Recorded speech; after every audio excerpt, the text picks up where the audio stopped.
The Prophet ﷺ said that when the believer is placed into their grave and they hear the final footsteps of their family leaving, the punishment comes. And as the punishment comes from above, your prayer stands up and it puts its hand up and says, "Ma qibali madkhal."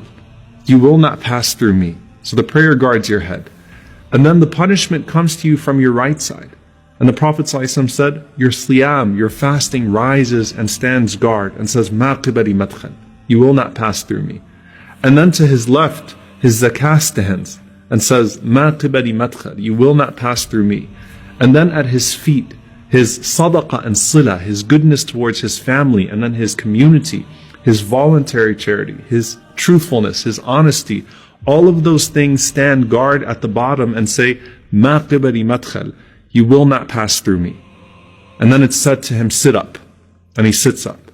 The Prophet ﷺ said that the sun is made to appear to him as if it's about to set. Yani it's almost Maghrib. It's about to be Maghrib. So the believer is accustomed to what? You're accustomed to salah. You're accustomed to prayer. And if you wake up at an odd time, sort of disoriented, the first thing you worry about is, did I miss my prayer? So this person says, "Let me pray." And the angels say, "You'll get to that, but first you have to answer our questions. Man Rabbuk? Who is your Lord? Ma dinuk? What is your religion? Man Nabiyuk? Who is your prophet?" Now the only way you're going to be able to answer who your Lord is if you used to worship Him. And the only way you're going to be able to answer what your religion is if you actually used to practice it. And the only way you're going to be able to answer who your prophet is, sallallahu alaihi wasallam, is if you used to actually follow him. And if you answer right, a voice cries out from the heavens and says, "Sadaqa abdi, my slave has spoken the truth." And subhanAllah, in one hadith, the Prophet ﷺ said that those two angels that were first frightening, they say to you after you answer the questions correctly, "Kunna na'lamu annaka taqulu hadha." You know, we knew you were going to say that. We knew you were going to answer these questions right. And Allah subhanahu wa ta'ala then calls out, supply him with the furnishings from Jannah. Clothe him from the clothes of paradise. Open for him a gate to paradise so that some of its fragrance comes to him in his grave. And then his grave is expanded for him as far as his eye can see. And then at that point, you are laying in the clothes of Jannah with a window to Jannah. And everything starts to feel like Jannah, starts to feel like paradise.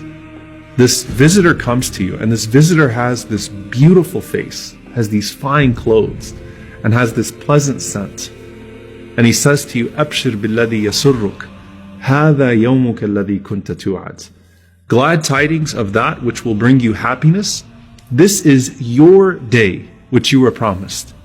And so the deceased says, "Man ant? Who are you? فَوَجْهُكَ الْوَجْهِ يَجِيءُ بِالْخَيْرِ." That face of yours is only going to be a face that brings good news. And that person responds to you and says, "Ana amaluka salih." I am your good deeds. Now subhanAllah, imagine what your good deeds look like all in one person. The beauty of that, bi'idhnillahi ta'ala, if you actually used to act upon that guidance from Allah. What does your Quran, your prayer, your fasting, your charity all look like in the form of one person saying to you, "I am your good deeds and I'm here to give you good news." First, your good deeds guarded you from your punishment, right? First, they stood guard all around you. And now, here they are bringing you good news. And from here on out, they're personified and they're going to be your greatest source of benefit and they're going to be your greatest source of good company.